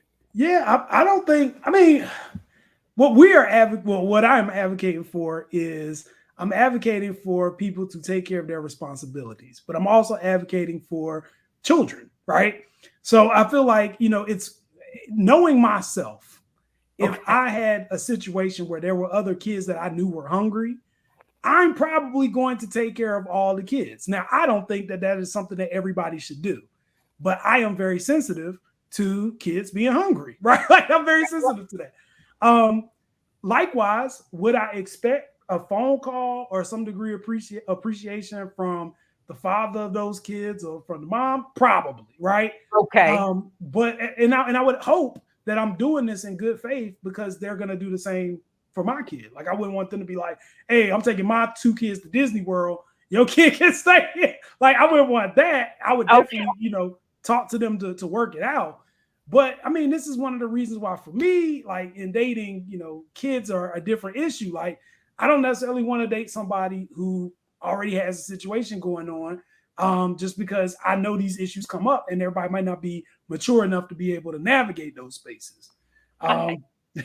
Yeah, I mean, yeah. And Turner family said something along those lines. She's like, she is correct with he knew what he was getting into having a baby with her. And I agree, he is not responsible for the kids that are not his, but men need to stop laying with women who have children unless they want to be step up daddies. And that's kind of what you were saying. Like you going into this situation, you do have to put the children in mind, because I think that's one thing. You're right. No one is really talking about the kids. Like imagine you're sitting there, he's and you're just sitting there hungry and he's getting all of these benefits. I think you would start resenting your brother. So it could cause problems down the road. But I think that, again, this is a parent issue and this could have been handled like 2 adults and it just isn't. Or it wasn't handled like 2 adults. And unfortunately, we're going to continue to see people have discussions about this because I think you're right. I just personally think that we need to get out of the mindset of people being nice and then expectations will always leave you disappointed when you are expecting somebody to do something. I'm like, girl, you knew him. You was dating him. You knew what he was about. So why did you expect him to be any different once you weren't together? That's all I'm saying. That's a problem. You're right. But I think there's a Black American code of conduct that's a little bit different from everybody else. Right. So there are certain things on this pendulum of respect that people have valued and that we feel like are just values for our community that may not necessarily always be shared. And we're typically shocked when people don't share those values, right? So yes. I agree with you. I think, he's under no obligation. I also agree that, we expect that if there's going to be hungry kids, somebody's going to step up. We don't know what's going on with the other dad or dads, however many there are. We don't know what their story is. But I will say, in the grand scheme of things, if we're prioritizing our future, the future of our community as a collective, then I think there needs to be some kind of understanding about like kids need to eat, something that kids need. And granted, it's not his fault to be like, oh, I got to take care of the kids every time they get hungry or whatever. But she says her stamps haven't come in. They don't get into the 11th. At this point, we know. I think, it's cool to get food. You obviously got food for your kid. That's cool. But I think there's an understanding here of she's already doing so much on her own with 4 kids, including yours, right? There's so much that there can be a certain degree of help, right, in that situation to make sure that nobody's going hungry. But I know people are probably not going to agree with that, but that's my position. I agree. You would have been an amazing man had you just brought extra. You could have got it off the dollar menu if they still. I don't even know now with this inflation if they still got the dollar menu, but you could have. You could have at least done that to do something, or just like I said, buy groceries. That would have solved the problem. Then she could have delegated it to the children as she saw fit. It would have been perfect. But I also want to talk a little bit or briefly about R. Kelly. He did get a sentence. The sentence got passed down yesterday. He got 30 years in prison. This is again, the culture has been talking about this one. Some people are saying that it was too much. Like he got too much time because they were looking at Jeffrey Epstein's girlfriend who only got 20 years. He actually got charged in 2019 and he was convicted on 1 count of racketeering and 8 counts of violating the Mann Act. What are your thoughts on this? Do you think this is good or is not enough or what? So first, I don't know that R. Kelly is going to be the hill that I want to die on when we're talking about racial disparities, right?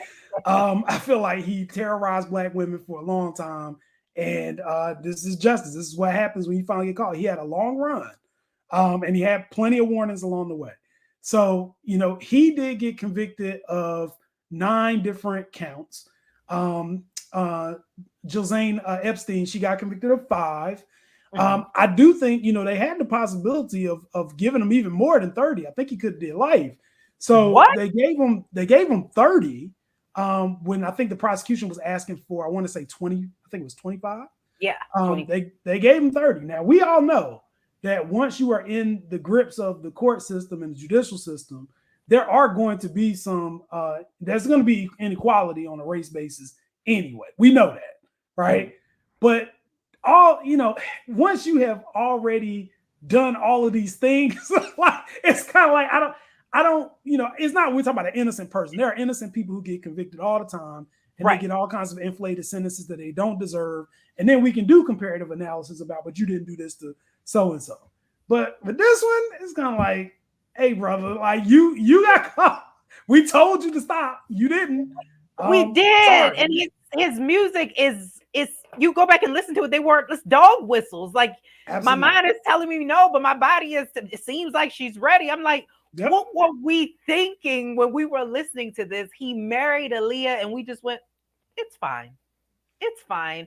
So I am upset that I do see so many people demonizing these girls. I'm not saying that some of the parents aren't just as wrong because some of these parents brought their children there knowing what was going to happen. They used their children in order to try to get some money. I'm not saying that's not true, but what we can't do is excuse his behavior because we want to blame the victim, which I honestly think we have an issue with that in our community. I think sometimes we don't know how to really address that because it's like, it's a Black man in the criminal justice system.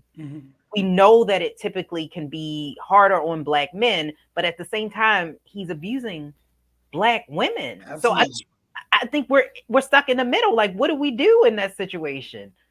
So it's so many levels to it because there are legitimate people who are convicted of crimes who did not do what they were convicted of, who are Black and who had all kinds of books thrown at them that they shouldn't have gotten, right? And we can find those people and definitely advocate for those people. But R. Kelly is not Nelson Mandela, right? So I think we need to be clear about that. The other thing that I want to be clear about is our society in America is really anti-Black women. It's like if a Black woman says something happened, people try to discredit her. People try to say, oh, well, she asked for it. Like all this stuff that's not very helpful. And the only thing I could think about with R. Kelly was how many women tried to come forward and everybody kept saying whatever. We all heard about allegedly this tape from years ago that was going around from barbershop to barbershop, right? So it's not like we didn't know. It's not like there wasn't evidence. It's not like he didn't get hemmed up by the court system before and got warning after warning and found ways to get out of it. On top of that, R. Kelly, he ain't the regular Black person. He had tons of money. He wasn't hurt. So he had legal representation, all the things that actual innocent Black people typically do not have. Fair representation, being able to have due process, all those things. He had it. He had it. On top of that, we see him going off on Gail. Like we see right? Robert. They got trying to destroy my life. So, I'll say this, nothing in my eyes will ever diminish the quality of a work product that he's able to do when he's focused on music, right? Mm-hmm. I can separate music from a person. There are a lot of horrible people that make great music, right? Okay. But at the same time, the court system isn't supposed to care about that. You aren't supposed to just be able to skate through charges just because you made Chocolate Factory. Like it doesn't work like that, right? So this is him, his chicken's coming home to roost, and he's having to deal with the consequences of what happened. The one thing I don't want our community to do is to go down this rabbit hole of, well, why him when this other guy who did this? If you molesting kids, right? This is not a comparative analysis at this point.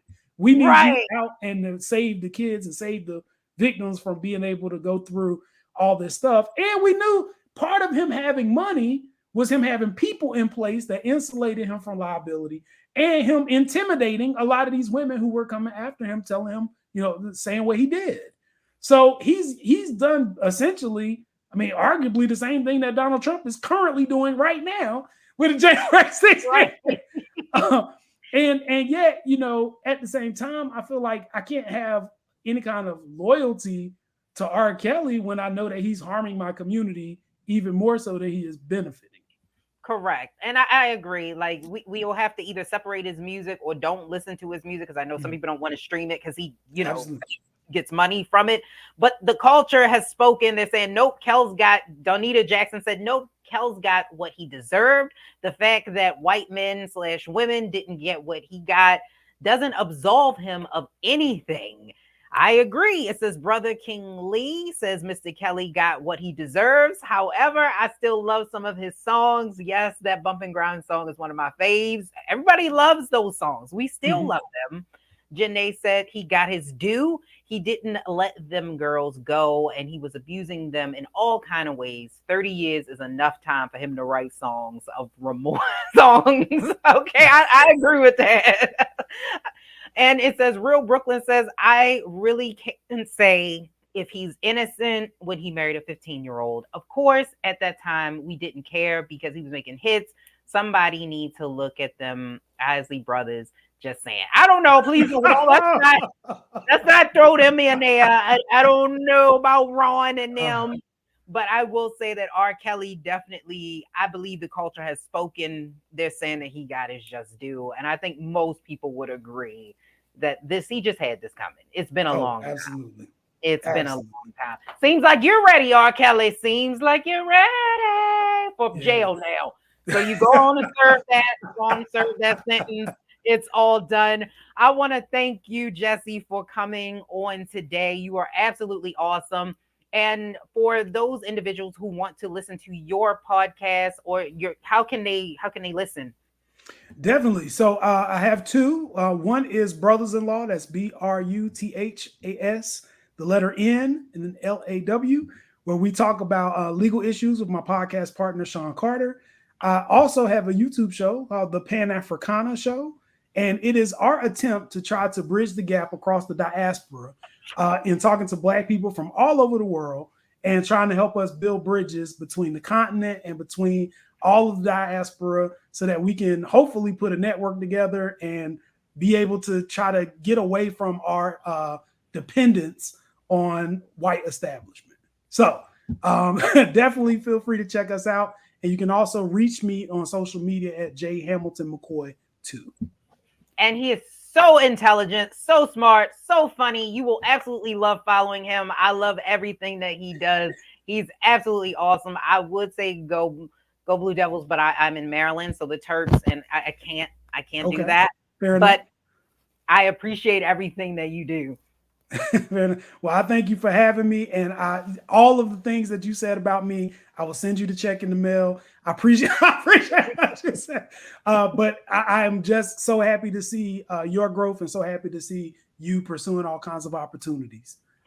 Thank you so much. I appreciate it. All right, folks, that has been The Culture. The Culture has spoken. We have talked about everything from January 6th all the way up until R. Kelly.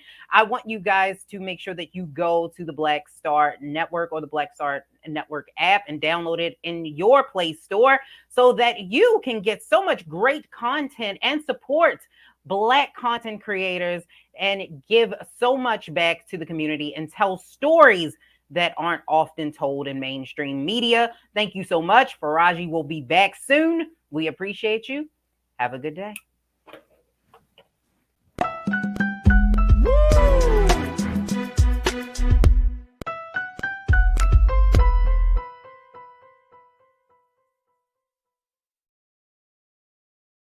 iPhone 13 on us for every customer. Current, new, everyone.